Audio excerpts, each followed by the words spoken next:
So what is the coming of Mashiach?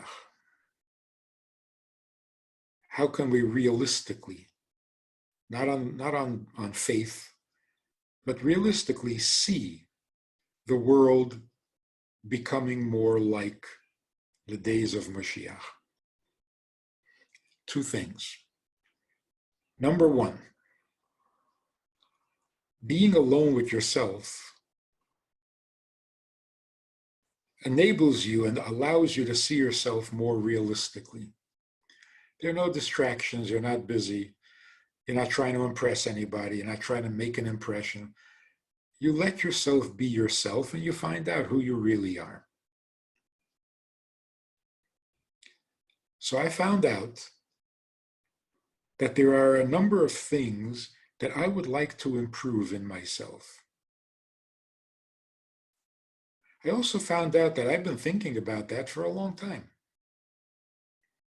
These things that I want to improve in myself, I've been aware of this for a long time.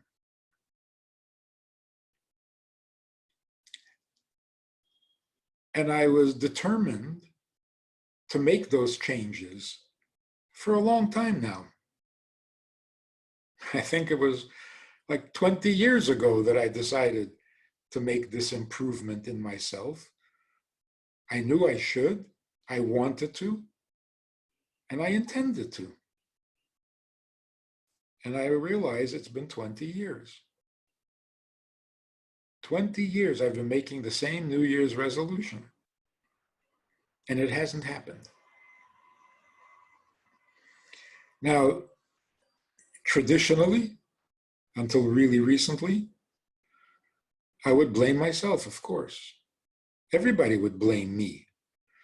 If you don't make the changes you know you should make, it's because you're not sincere. You don't really mean it.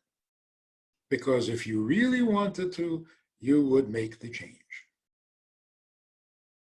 That's true. I can blame myself. But when I realized that I'm not the only one, seems to be a pretty common thing. People know what's better, want to be better, resolve to be better, and it doesn't happen. In other words, this is kind of like a phenomenon in nature.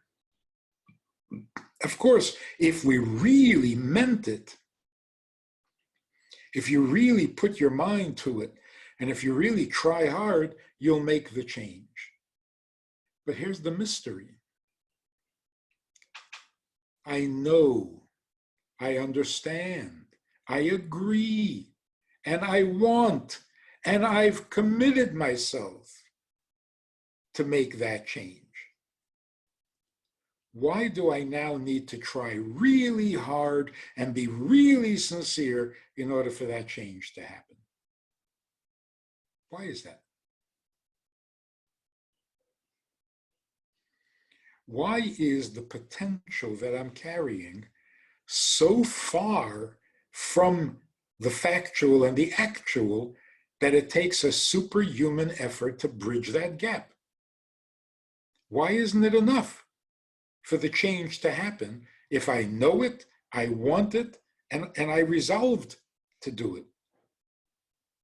That's not enough to make a change. You have to really mean it and really try hard. It doesn't seem natural. So I discovered that that is exactly what we mean by golus, a messed up world. What is exile? What is golus? The children of Israel, the Jewish people, belong in the land of Israel. Not rocket science. Everybody knows that. Every president knew that he should move the embassy to Yerushalayim. Knew it. And wanted to do it. And promised to do it. And then years go by and it doesn't happen. What is that? Well, That is gullus. Gullus means the world is messed up. In what way? The potential and the actual are miles apart. So yeah, you can overcome it with real, sincere effort. Why should there have to be real, sincere effort to just do what you know you should, you want to, and you've already resolved to?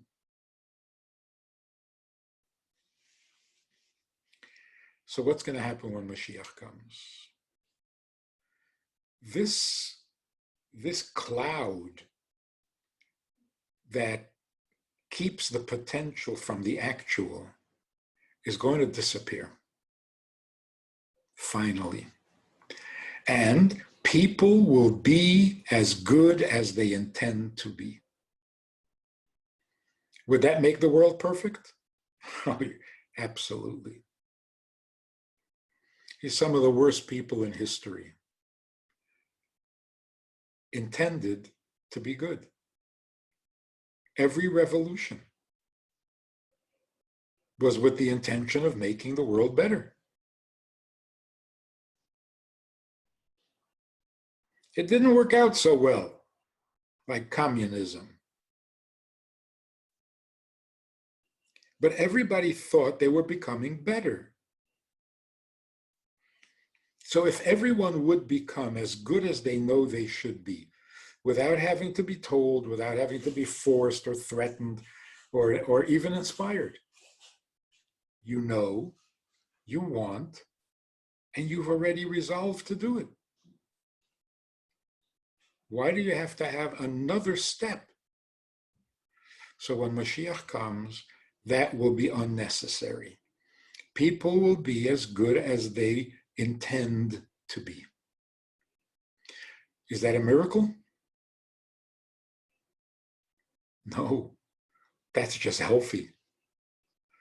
The miracle is that all these years of Golus,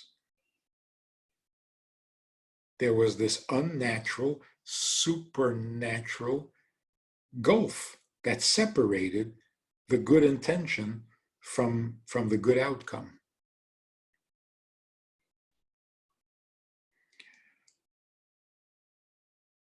That's one thing about Mashiach. The other thing about Mashiach is, okay, you ready for this? Let's really think out of the box. We don't want to go back to a toxic work environment. Don't want to go back to that ugliness. We want to have a nice working environment. But really, why do we need to work at all?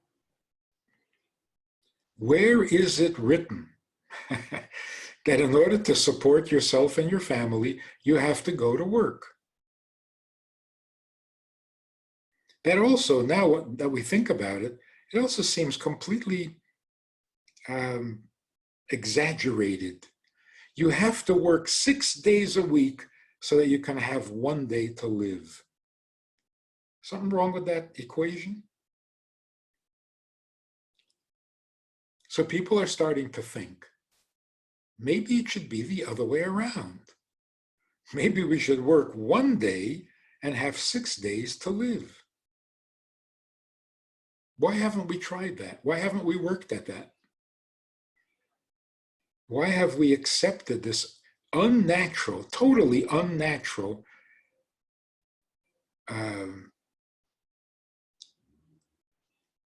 dependence on work?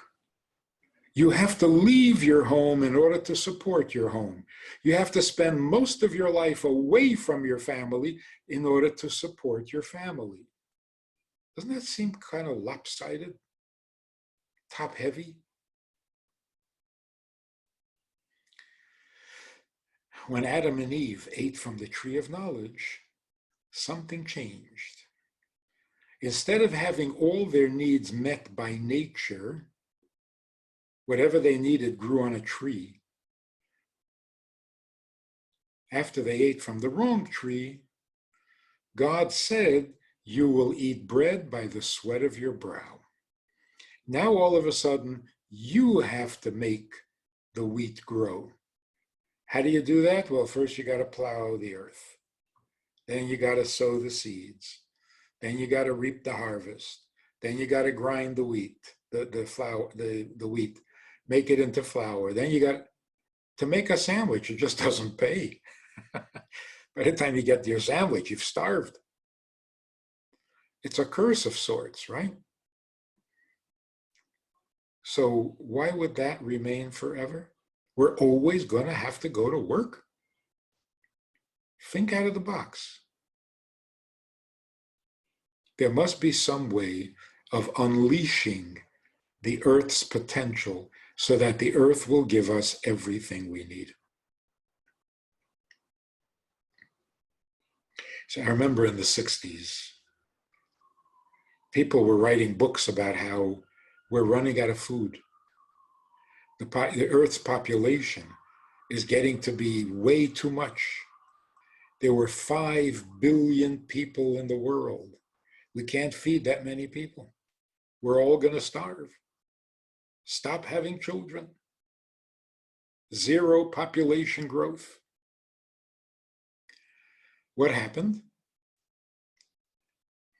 Agriculture discovered how to get 10 times as much produce out of the earth than we were producing before. So in the 60s, we were panicked that we don't have enough to eat. And in the 80s, we were dumping wheat into the ocean because we didn't know what to do with it. How much potential does the earth have? We haven't begun to tap it. So when Mashiach comes, we will tap the natural resources that can provide all of our needs for 8 billion people. And you won't have to go to work. Think out of the box. Don't take anything for granted anymore. There's only one thing that is real and true, unchanging, eternal. And that's God's plan. So what is God telling us by closing the synagogues? So there was a cartoon online. The cartoon was the devil speaking to God. And the devil said to God, I shut down all your synagogues. And God says, don't be silly. I turned every Jewish home into a synagogue. God is telling us something. The world is ready to become perfect, to become holy. All the great, huge breakthroughs, bringing heaven down to earth, it's all been done. And it was done by great people, people bigger than life. Moses and King David and Elijah the prophet and the sages and all these huge, huge giants of spirit, they brought heaven down to earth. They withstood all the challenges. Our own grandparents who went through the Holocaust, they were giants. They survived it and they started life all over again. Amazing. What is left that still needs to be done? The little finishing touches.